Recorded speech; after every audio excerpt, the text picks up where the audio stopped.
Hello everyone, and welcome to 2025. This is the year that the decentralized internet ecosystem and AI gets real.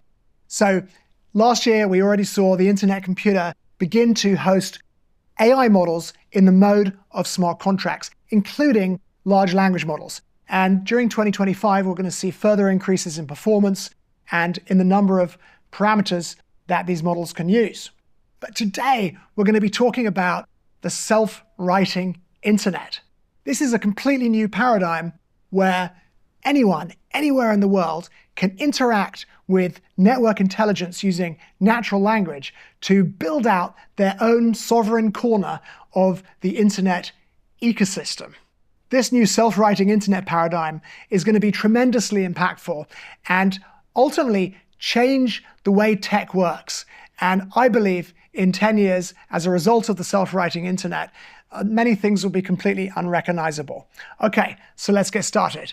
The title of the talk today is Where AI Builds. So let's begin by considering what we're going to see tomorrow. And I can promise you this tomorrow is not far away. So we're going to be chatting with AI to create running web applications and internet services. This is an inclusive, broad paradigm that empowers everyone. An individual might want to create a personal branding website where they can make blog posts, share photographs, share files maybe, or maybe they want to create a game to share with friends or a web application for planning and organizing their wedding. An entrepreneur or small business owner might want to create an e-commerce website or a sharing economy service with Web3 Rails, say. A corporation or government department might want to create a corporate portal or CRM or ERP functionality, which they will otherwise have to obtain by signing up for some incredibly expensive SaaS service where they become locked in, their data gets stuck, and they still have to spend a lot of money on consultants customizing the functionality. Of course, this new self-writing internet paradigm isn't just about the initial act of creation. You're going to start out by chatting to the AI. It's going to return a URL to you, which you're going to click on, and it's going to open your browser, showing the web application or internet service that you created. But of course, you're going to want to improve that continuously by chat, both initially and over time. And the paradigm will allow you to do that. You'll simply talk to the AI and refresh your browser to see the changes. Even when you're updating an internet service that might have hundreds of users and there's a ton of data inside that you can't risk losing.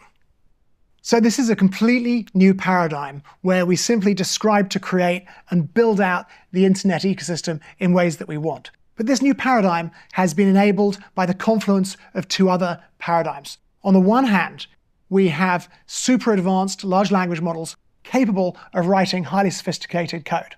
On the other hand, we have the internet computer, a compute network that's been optimized for AI and has properties that allows it to build solo in a safe way.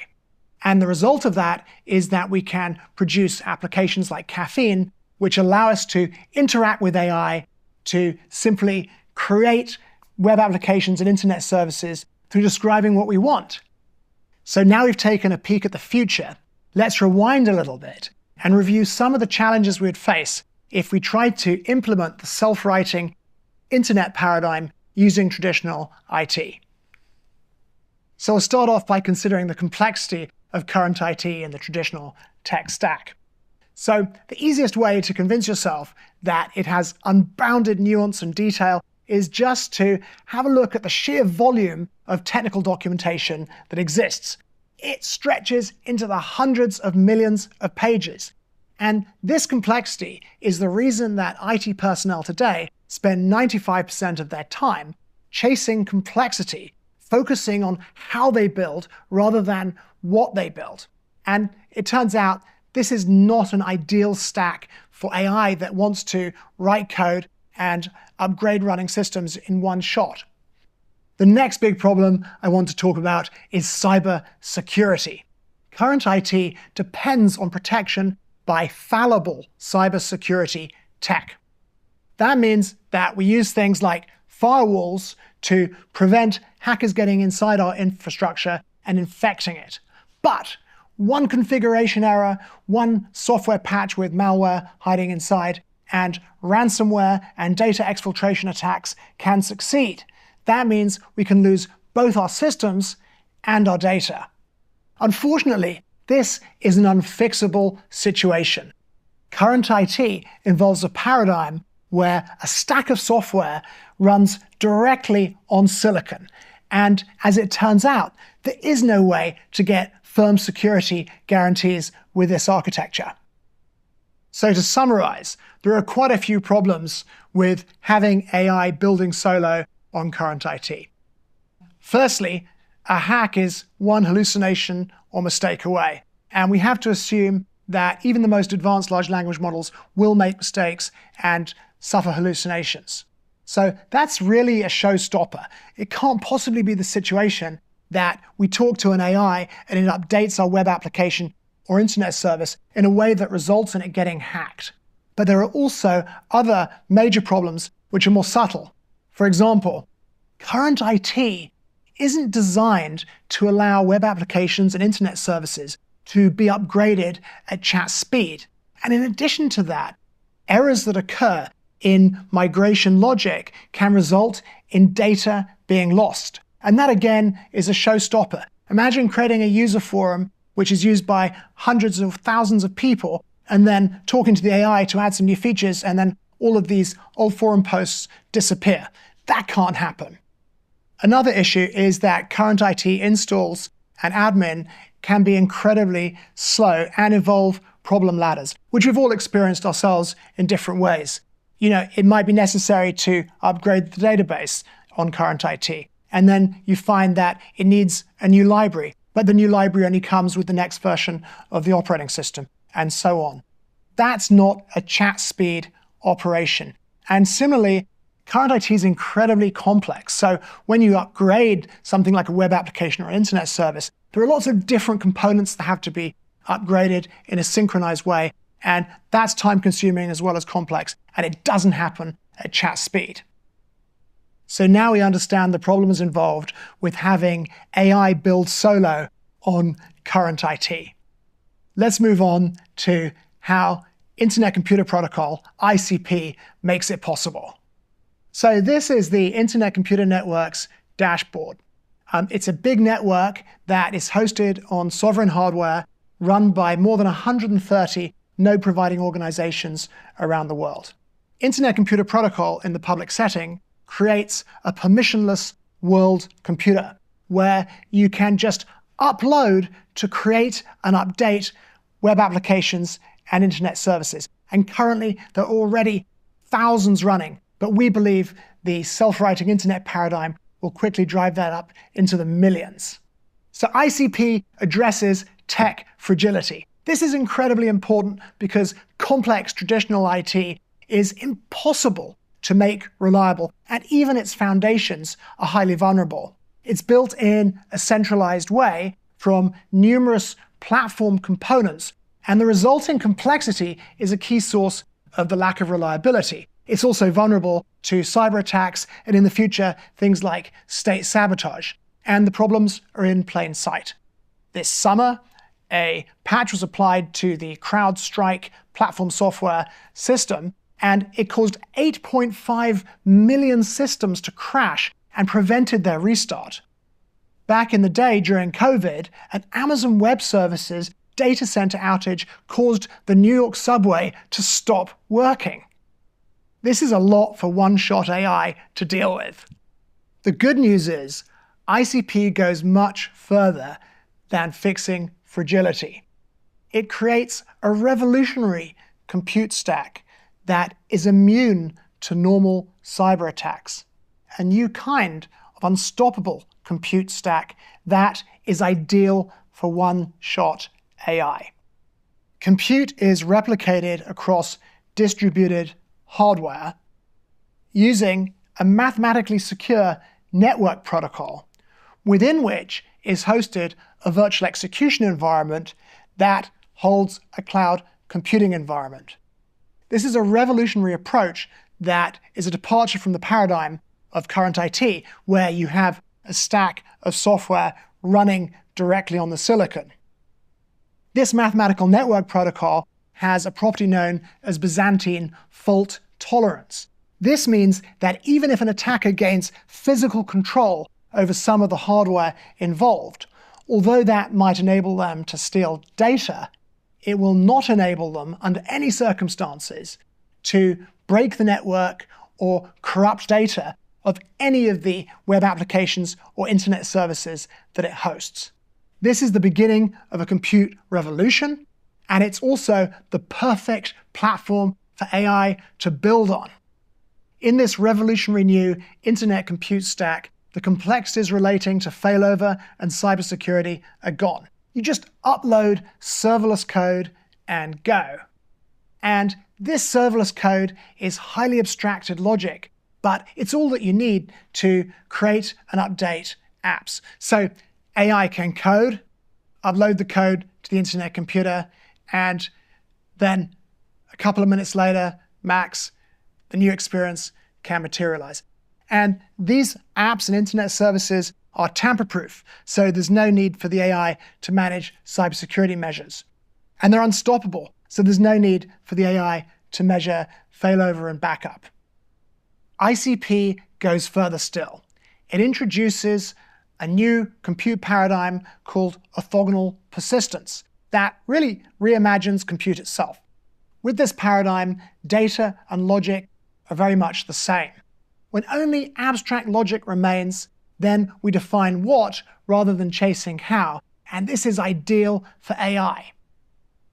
On the internet computer and on any other ICP platform, there are no files, there are no databases, just unstoppable logic. And this is why we say that data persists orthogonally. Now, take a look at this simple code here that defines a blog. Here's a data type defining a post. It has a title and a body.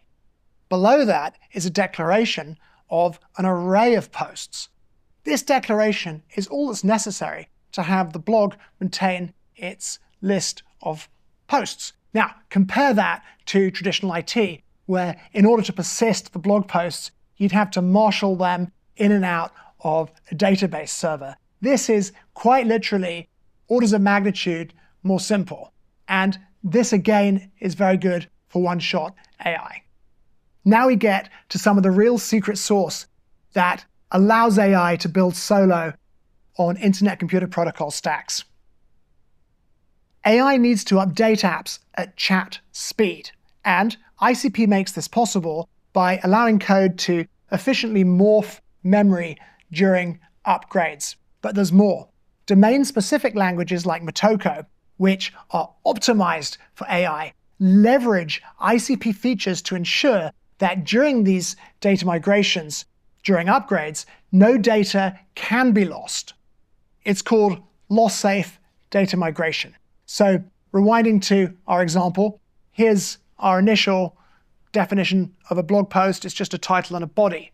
But we want to update this so that a blog post also maintains a count of the number of likes. So the AI would actually upgrade this blog in two passes.